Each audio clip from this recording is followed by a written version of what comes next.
누가복음 13장 6절 말씀을 보겠습니다. 이에 비유로 말씀하시되 한 사람이 포도원에 무화과 나무를 심은 것이 있더니 와서 그 열매를 구하였으나 얻지 못한지라. 포도원에 무화과 나무를 심었다고 했습니다. 그래서 주인이 심을 때 무화과 나무를 심었는데 주인이 열매를 구했을 때 그 열매를 얻을 수 없었다는 말씀입니다. 포도원은 포도나무를 심고 포도 열매를 맺는 곳인데 무화과 나무가 심기게 됐습니다. 이것이 은혜로 구원을 받는 믿음의 세계를 말씀하고 있는데 우리는 우리의 조건이나 행위가 아닌 하나님의 은혜로 무화과는 본래 여기 심길 수 없는데 심기는 은혜를 입은 것입니다. 근데 그 이후에 이제 믿음의 삶을 이 무화과 나무가 포도 열매를 맺으려고 애를 쓰는 것처럼 여러분 그렇게 하면 무화과 나무가 포도 열매를 맺을 수가 없지요. 그건 가능성이 있는 게 아니라 불가능한 것인데 이제 열매를 구한다고 할 때 무화과 나무가 무화과 열매를 내는 게 너무 쉬운데 이 성경은 밝히 말하기를 그 열매를 구했다. 심은 분은 무화과 나무인 걸 알고 계시고 무화과 열매를 구했는데 그는 열매를 내놓지 않았다는 게 너무 이상한 일입니다. 무화과 나무가 무화과 열매 내놓는 게 쉽겠습니까? 어렵겠습니까? 너무 쉬운 일인데 너무 힘들고 어려운 신앙을 하고 있는 모습을 말해주고 있는 것입니다. 성주에 가면 참외 농사를 짓는데 어느 날 결혼식을 한다고 해서 가보니까 호박의 머리를 잘라내고 또 참외의 뿌리를 잘라내서 두 개를 접을 붙이고 나무 집게로 집어 놓았습니다.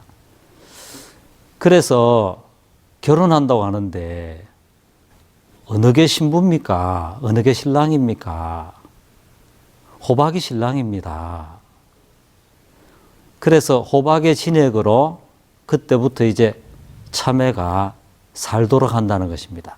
본래 참외는 한번 열매를 겨우 맺고 또 병충해도 약하고 굉장히 허약한 존재인데 호박은 굉장히 면역도 강하고 튼튼한 종인데 이제 그 호박이 뿌리가 되어주는 것입니다.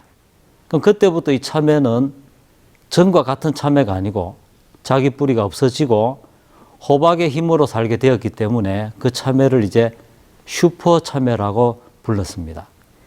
이제 그게 이루어지고 나면은 농부가 너무 기뻐하면서 이제 이 참외는 달라졌습니다. 이제 전에 그 참외가 아닙니다. 결혼했습니다. 그래서 막 열매가 맺기 전에, 열매도 보이기 전에 농부들이 기뻐하고 즐거워하는 걸 봤습니다. 분명히 이 포도원은 이제 성경을 자세히 보면 포도원에는 산울도 있고 망대도 있고 또 접자는 구이도 있고 모든 것이 갖추어져 있는 곳인데 예수 그리스도의 세계를 말하고 참된 믿음의 세계를 말하는데 이제 로마서에 우리가 아직 죄인 되었을 때 하나님의 은혜로 그분의 사랑으로 우리가 심겨진 은혜를 입은 것처럼 무화과가 포도원에 심겨진 것입니다. 그 무화과가 그 열매를 구할 때 예, 저는 무화과입니다. 그 너무 쉬운 건데 이제 무화과가 포도 열매를 애를 쓰는 것처럼 우린 이미 죄에서 끝이 났고 더 이상 옛날에 그 죽은 참외가 아닌데 호박의 뿌리로 살면 되는데 이제 막 고통해하는 모습처럼 무화과가 포도 열매 맺으려는 게 힘든 것처럼 우리가 하나님의 것을 이루려고 하고 우리가 애를 쓰는 신앙은 너무너무 고통스럽다는 것을 보여주고 있는 것입니다.